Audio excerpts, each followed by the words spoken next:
Today we look at 2 Chronicles 7, 8, and 9, and it's today I've got somebody coming in just a little while to pick something up from my shop, so I thought I better be on a little bit early. But you'll find me. That's one of the beauties of this. Chapter 7, Solomon had prayed yesterday, for the temple and for the people and for, leadership and guidance from God as well. And it says when he finished his prayer, fire came down from heaven and consumed the burnt offering and the sacrifices. So they didn't have to complete the sacrifice themselves because God himself completed the sacrifice that was prepared at the completion of the temple.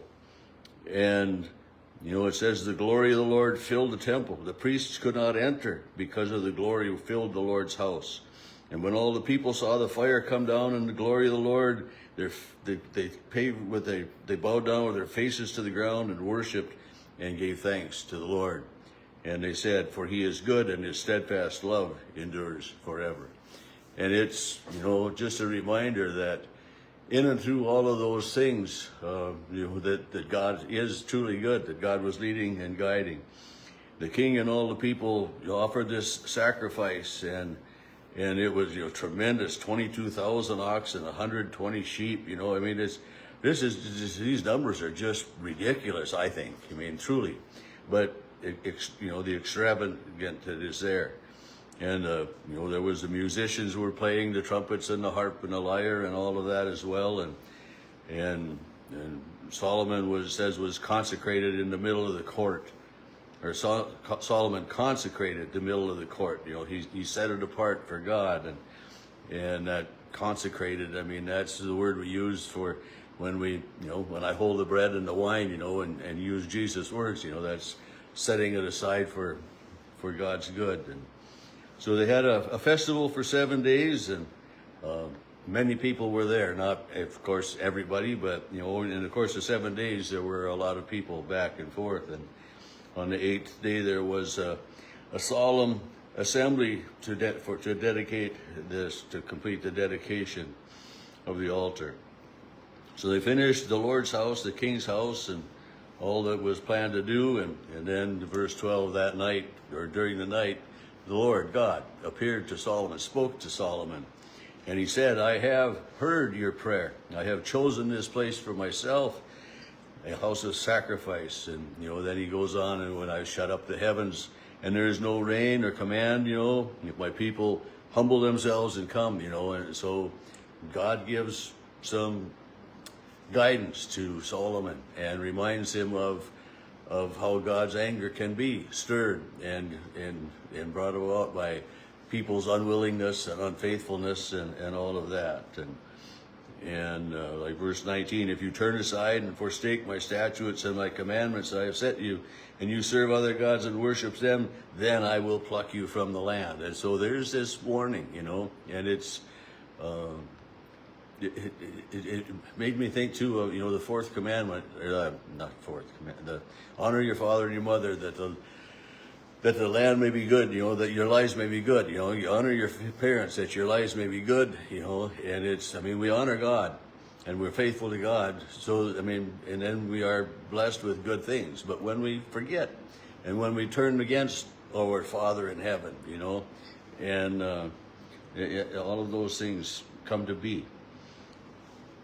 And then it's, verse 21, regarding this house, why has the Lord done such a thing and this and that? And they will say, because they, the people, abandoned the Lord their God of their ancestors. And this is, if or when the people forget that God is their God, things will not go so well for them. Chapter 8 deals with a lot of Solomon's activities, a lot of what he does. At the end of 20 years after he built the house, he rebuilt the cities that that were there, and spent time and money on rebuilding the infrastructure, with building houses and cities and getting everything back to the shape it should be, so that the people could live comfortable and in peace and in harmony with one another. verse 11, he brought over Pharaoh's daughter from the city of David, and my wife shall not live in the King David's house, and he continued to offer burnt offerings to the Lord and do all that. And verse 16 of chapter 8 says, thus all the work of Solomon was accomplished from the day of the foundation of the house was laid, and everything.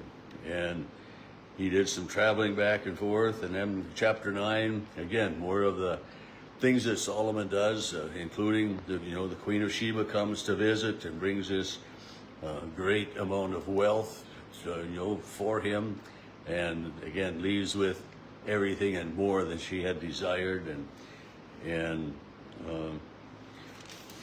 it, and then it talks. The final part of chapter 9 deals with the extravagance of wealth.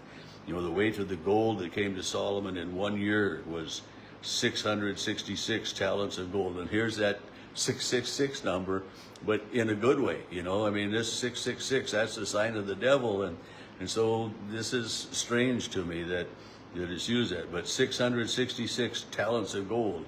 And you think about each talent being 75 pounds, that's a lot of gold. Besides that which the other kings and others brought gold and silver to Solomon. And he made 200 large shields out of the gold. You think about that. Making shields, to go out to battle with out of gold. This gold is heavy. You think you want your shield to be solid, and gold is a permeable metal. It's not real hard, but yet, they're making these shields out of gold. And I'm thinking, man, the arms that they got to have to hold them up, and the extravagance. And maybe it was more for show. And maybe they had, when they went actually to battle, they probably didn't carry those gold ones, but of course, after battle, they were always out plundering as well and stuff too. But, they made 200 large shields of beaten gold. 600 shekels of beaten gold went into each shekel, each shield. 600 shekels. I don't remember how much a shekel is compared to a talent, but 600 shekels is not just a small amount, really. It can't be. And it's all there. And he said he made a great ivory throne. And we know that, ivory is hard to find. It's expensive. Ivory only comes from the tusks of a few animals. And I remember, piano keys used to have ivory on them. Well, they don't anymore because of the scarcity of it and to protect the animals. And it's just, the sheer extravagance of all of this is just amazing to me. And chapter 9, it kind of, we end with the death of Solomon, but in verse 22 it says, King Solomon excelled all the kings of the earth in riches and in wisdom. So when he had first become king, he asked for wisdom and understanding, and God promised him wisdom, understanding, and wealth, respect and all that. And Solomon came to be one of the most respected kings in the whole area at that point in time.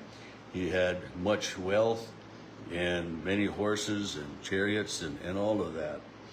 And verse 29, then we come, the acts of King Solomon, aren't they recorded for us in in the story of the prophet Nathan and all of these prophets, they're recorded for us. And then verse 31, that's just Solomon slept with his ancestors. And it sounds so neat. He slept with his ancestors, and I think when someone dies in their sleep, what a beautiful way to go. You go to bed at night and you fall asleep peacefully, and you hopefully you say a prayer, to God, thanking him for the day and thanking him for all that he's done, and during that time of sleep, you find yourself with God. And so when I read, and he slept with his ancestors, it sounds like a peaceful way of dying, at least that way. But so we've looked again at the reign of Solomon. Tomorrow we'll just continue looking on at some more of the kings and what goes on in the life of Israel.